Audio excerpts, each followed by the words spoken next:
Understanding Stain Removal, an easy guide for English learners. Hello, everyone. Welcome to our English language learning series.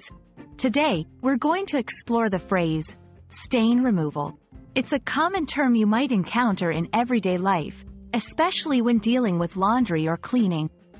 So, let's dive in and understand what it means and how it's used.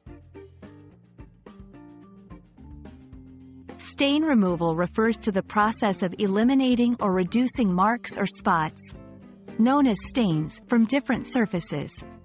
These surfaces could be clothes, fabrics, carpets, or even walls. A stain is usually an unwanted mark caused by substances like food, ink, dirt, or wine. When we talk about stain removal, we're discussing how to get rid of these marks. In this section, we'll look at some popular methods for removing stains. These include washing, using water and detergent to clean clothes or fabrics; bleaching, applying chemicals to lighten or remove color from stains; scrubbing, physically removing the stain by brushing or rubbing; dry cleaning, a method used for delicate fabrics that cannot be washed with water. Stain removal is a part of daily life. Here are a few scenarios where you might use it. Removing a coffee stain from your shirt. Cleaning a muddy footprint off the carpet. Washing off ink from your hands. Here are some quick tips for better results. Act quickly.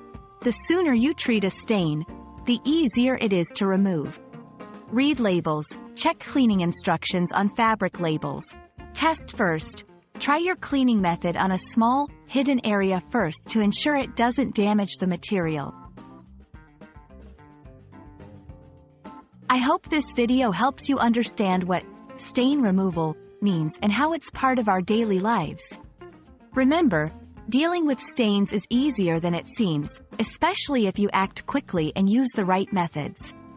Happy learning, and see you in the next video.